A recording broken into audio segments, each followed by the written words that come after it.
ప్రస్తుతం దేశంలోనే కాకుండా ప్రపంచవ్యాప్తంగా అయోధ్య రామయ్య సన్నిధి ఆసక్తికరంగా మారింది. జనవరి 22న అంగరంగ వైభవంగా అతిరథ మహారథుల సమక్షంలో అయోధ్య బాలరాముడి విగ్రహ ప్రాణ ప్రతిష్ఠ జరగనుంది. కేవలం 2000 మందికి మాత్రమే ప్రత్యేక ఆహ్వానం అందనుంది.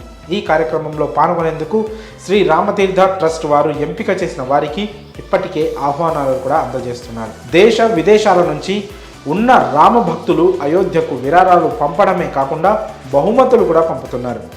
అలా చేయడం వల్ల తమ జన్మ ధన్యమవుతుందని భావిస్తున్నారు. అయితే హైదరాబాద్లో ఉన్న క్యాటరర్స్కు అరుదైన అవకాశం దక్కింది. ఆ రామయ్యకు నైవేద్యం తయారు చేసే భాగ్యం పొందారు. అయోధ్య రామయ్యకు ఏ చిన్న పని చేసినా తమ జన్మ ధన్యమైపోయిందని భావిస్తున్న తరుణంలో హైదరాబాద్కు చెందిన క్యాటరర్స్కు మాత్రం అరుదైన అవకాశం దక్కింది. ఏకంగా అయోధ్య రామయ్యకు నైవేద్యం చేసి పెట్టే అవకాశాన్ని దక్కించుకున్నారు. ప్రారంభోత్సవం సందర్భంగా రామయ్యకు నైవేద్యంగా లడ్డు తయారు చేసే అవకాశాన్ని సికింద్రాబాద్ కంటోన్మెంట్లోని శ్రీరామ్ క్యాటరర్స్ను కల్పించారు. అందుకు సంబంధించిన అనుమతులను లేఖ రూపంలో శ్రీరామ్ క్యాటరర్స్కు పంపించారు. రామాలయం భూమి పూజ నుంచి ప్రాణప్రతిష్ఠ వరకు ఎన్ని రోజులైతే అన్ని రోజులకు 1 కిలో చొప్పున భారీ లడ్డు తయారు చేయాలని శ్రీరామ్ క్యాటరర్స్ మొక్కుకున్నారు. ఇదే విషయాన్ని శ్రీరామ తీర్థ ట్రస్టుకు తెలియజేశారు.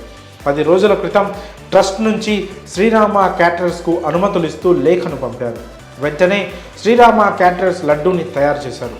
మొత్తం 1265 కిలోల భారీ లడ్డును తయారు చేశారు. ఈ లడ్డు తయారీకి 250 కిలోల శనగపిండి, 700 కిలోల చక్కెర, 40 కిలోల నెయ్యి, 40 కిలోల కాజు, 30 కిలోల కిస్మిస్, 15 కిలోల బాదం, 10 కేజీల పిస్తా, 32 గ్రాముల కుంకుమ పువ్వును వినియోగించినట్లు శ్రీరామ క్యాటరర్స్ యజమాని నాగభూషణం రెడ్డి వెల్లడించారు. ఈ లడ్డూకు ఏసీ ఫిక్స్ చేసి అయోధ్యకు రోడ్డు మార్గం ద్వారా పంపుతారు. ఈ భారీ లడ్డుకు తోడు మరో 5 చిన్న లడ్డులను వీళ్ళు తయారు చేస్తున్నారు. వాటిని పూజా సామాగ్రితో పాటుగా అయోధ్య రామయ్యకు నైవేద్యంగా సమర్పించనున్నారు. ఈ భారీ లడ్డుని అయోధ్య రామ మందిరానికి కేవలం 50 మీటర్ల దూరంలో ప్రదర్శనకు ఉంచుతారని చెప్పారు. అక్కడికి వచ్చే భక్తులకు ఈ లడ్డుని ప్రసాదంగా వితరణ చేయనున్నారు. జనవరి 22న ఈ భారీ లడ్డు అయోధ్యకు చేరుకుంటుందని తెలియజేశారు. ఇప్పటికే అయోధ్య రామ మందిరానికి హైదరాబాద్ నుంచి చెక్క తలుపులు, పాదుకులు తయారై వెళ్లిన విషయం తెలిసిందే. ఇప్పుడు నైవేద్యం రూపంలో కూడా భాగ్యనగరం భాగం కావడంపై భక్తులు హర్షం వ్యక్తం చేస్తున్నారు.